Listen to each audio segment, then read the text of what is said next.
The old oak stood at the forest's edge, its gnarled branches stretching like ancient arms toward the sky. For centuries it had watched the world change. Squirrels buried acorns in its shadow, birds nested in its canopy, and moss clung to its roots, a living tapestry woven by time. It was called the Sentinel by the villagers nearby, though none knew who named it or when. One spring, a girl named Lila, barely 12, wandered to the oak, her bare feet sinking into the cool earth. She carried a notebook, her fingers smudged with charcoal from sketching leaves and beetles. The forest was her refuge from a village that felt too small, too loud with gossip and chores. Under the Sentinel, she felt the world breathe. She pressed her palm to its bark, rough and warm, and whispered, "Tell me something true." The oak didn't speak, not in words. But Lila felt it, the pulse of sap, the rustle of leaves stirred by a breeze that carried the scent of rain.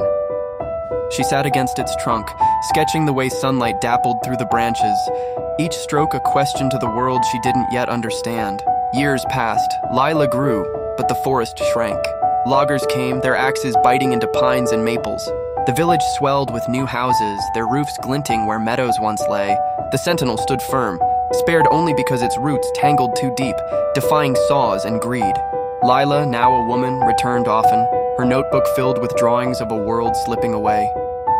She saw deer vanish into shrinking thickets, heard fewer birds each dawn. The air grew heavier, tinged with smoke from distant factories. One autumn, a storm roared through. Lightning split the sky, and the Sentinel took a hit, its highest branch charred and splintered. Lila arrived at dawn, her boots sinking in mud, and found the oak scarred but standing. She touched the blackened wood, her fingers tracing the wound. "You're still here," she said, her voice thick.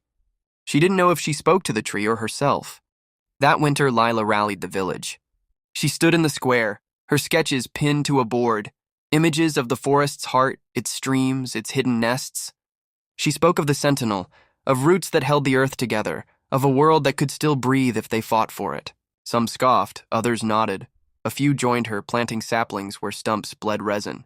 They fenced off the forest's edge, a small rebellion against the saws. Decades later, Lila, her hair gray as the Sentinel's bark, sat beneath it again. The forest was smaller but alive, saplings now sturdy trees. Children played nearby, their laughter mingling with the chatter of sparrows. The oak, scarred but vast, stood as it always had, its roots drinking deep from the earth. Lila opened her notebook, now worn and heavy with years of sketches.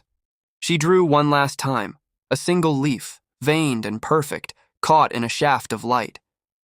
"Thank you," she whispered, closing her eyes. The Sentinel didn't answer, but the